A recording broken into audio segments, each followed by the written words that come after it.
Você já viu esse símbolo? Então, este símbolo, ele geralmente está em embalagens de alimentos. Este símbolo é um símbolo que vem para nos mostrar que aquele alimento foi feito com um ser vivo transgênico. Então, hoje a gente vai falar sobre os transgênicos, que é um assunto um tanto quanto polêmico. Mas vamos entender aí quais são as polêmicas que causam esse transgênico. Primeiro de tudo, vamos entender quem é um transgênico, né? Um transgênico é um ser vivo que teve alguma alteração genética. Não é o seu DNA inteiro que vai ser modificado, é só um pedacinho dele, que é um gene. Fiz um esqueminha aqui para você mais ou menos entender. Olha só, nós vamos ter aqui, por exemplo, um indivíduo X que tem lá o seu DNA. Esse DNA é um DNA normal, não foi alterado ou modificado. Mas esse indivíduo X, ele está em um ambiente que ele é atacado, por exemplo, por uma praga de fungos. Existe um outro indivíduo, um outro ser vivo, um ser vivo Y. Este ser vivo Y, ele vive em um outro ambiente totalmente diferente do X, porém, lá dentro do DNA dele, ele tem um pedacinho, que é um gene, que diz que ele mata fungos, ou seja, ele é totalmente aí livre de fungos, ele não tem nenhum tipo de problema com eles. Aí, o que nós fizemos? Nós tiramos um pedacinho deste Y, que diz que ele é imune ao fungo, e colocamos lá no X. E daí nós geramos um indivíduo T, que é um indivíduo transgênico, onde ele contém dentro do seu DNA um pedaço, um gene específico para alguma característica que a gente queira. Aqui eu usei o exemplo, né, de uma praga, mas pode ser outras coisas que a gente queira modificar em algum indivíduo. O que isso vai levar, né, gerar? A gente vai gerar aí indivíduos geneticamente modificados, ou seja, indivíduos que tiveram alguma alteração no seu DNA para um propósito. Isso geralmente é utilizado aí em plantas. Mas já se sabe que esse tipo de transgênico é utilizado também, por exemplo, na fabricação de medicamentos, na fabricação de vacinas. Então, os transgênicos não são utilizados apenas na área da alimentação, é utilizado também na área da medicina e outras áreas afins. No caso, como é que a gente vai gerar esse transgênico? Como é que eu vou conseguir tirar um pedacinho desse gene aqui e botar lá no outro? A gente tem algumas técnicas diferentes de transgenia. A gente pode utilizar um parasita, ou seja, a gente pode pegar, por exemplo, uma bactéria que tenha lá o DNA que a gente quer colocar e colocar naquele indivíduo e aí modificar o DNA daquele indivíduo.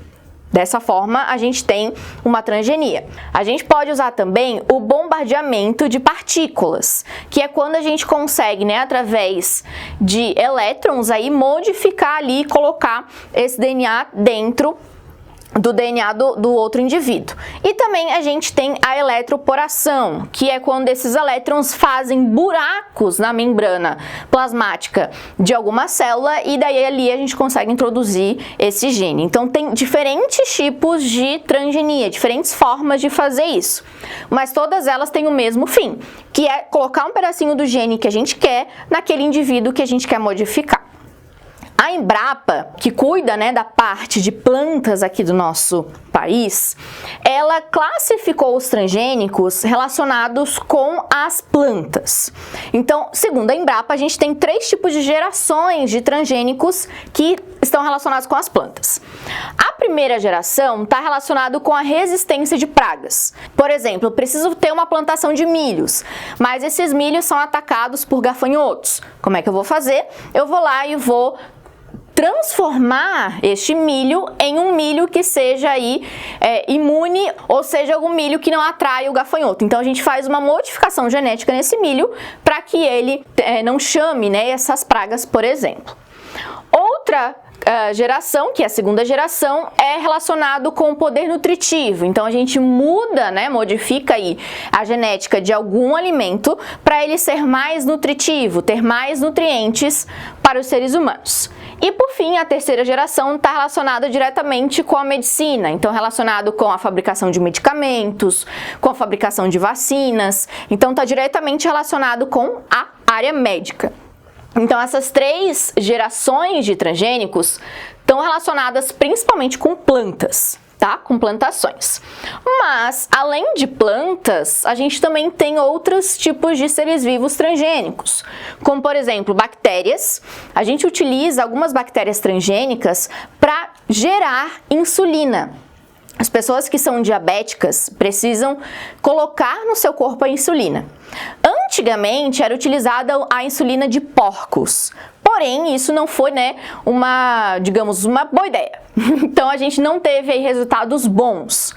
Aí conseguiu-se, através da transgenia, transformar alguns DNAs de bactérias e fazer com que essas bactérias produzam a insulina. Aí essa insulina é retirada e é colocada aí no medicamento que as pessoas diabéticas precisam, por exemplo.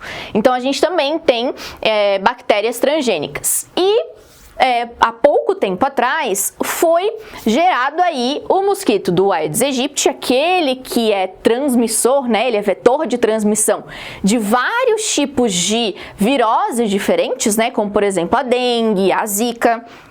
Então, a Aedes aegypti é um inseto que ele acaba levando, muitas doenças para os seres humanos. Sendo assim, a gente conseguiu transformar o Aedes aegypti em um transgênico.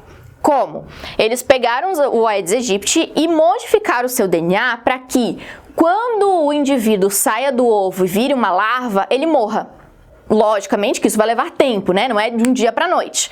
Mas, assim com as gerações passando, a gente vai diminuir a quantidade aí de Aedes aegypti no planeta. Então, foi uma das formas, de diminuir a quantidade desse mosquito no planeta, foi a transgenia.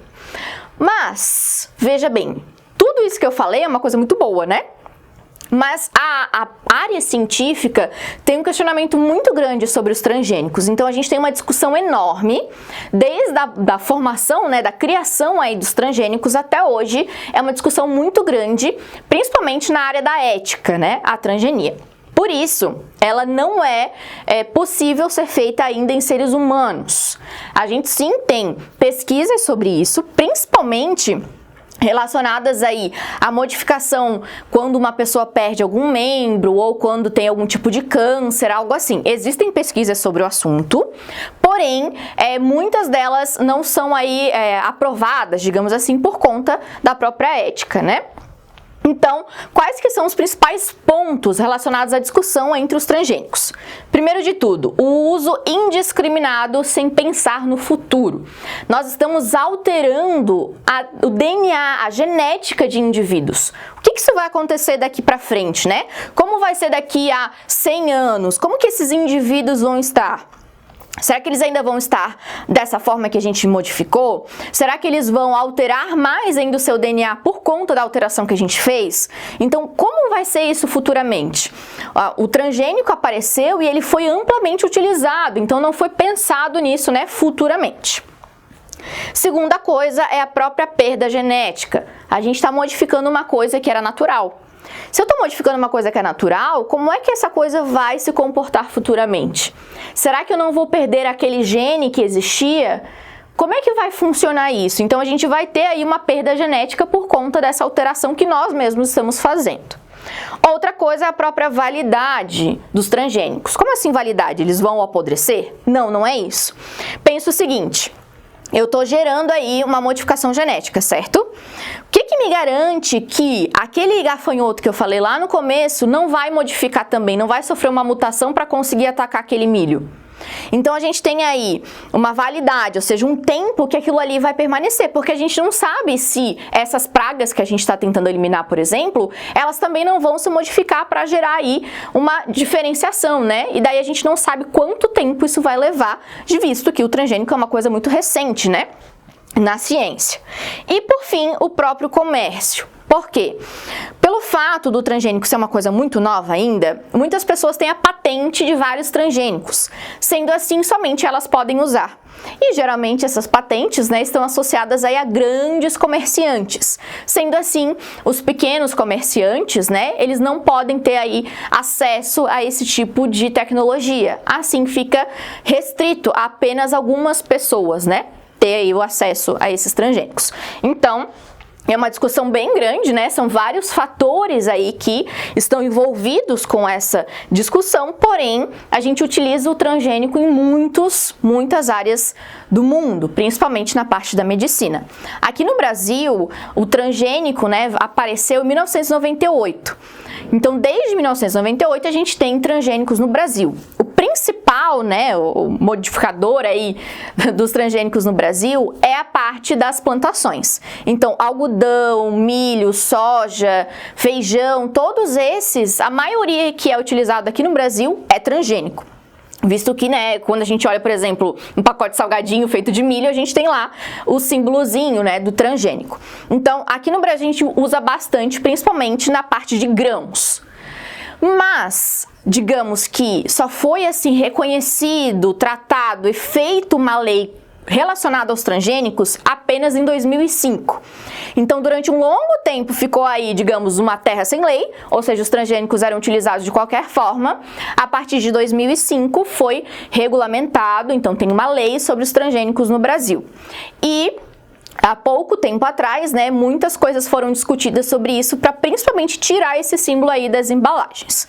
Então, é realmente um assunto muito polêmico, mas também a gente sabe que é um assunto aí muito relevante, né, levando em consideração a medicina. Além disso, né, os transgênicos são utilizados em muitas ficções científicas. Então, a gente tem vários tipos de filmes e séries relacionadas à modificação genética. Então, dá uma pensada aí, né, uma olhada aí sobre os transgênicos, veja como é que eles são interessantes, né, da gente conhecer, mas também são muito polêmicos. Então a gente se encontra numa próxima aula. Um grande beijo, tchau!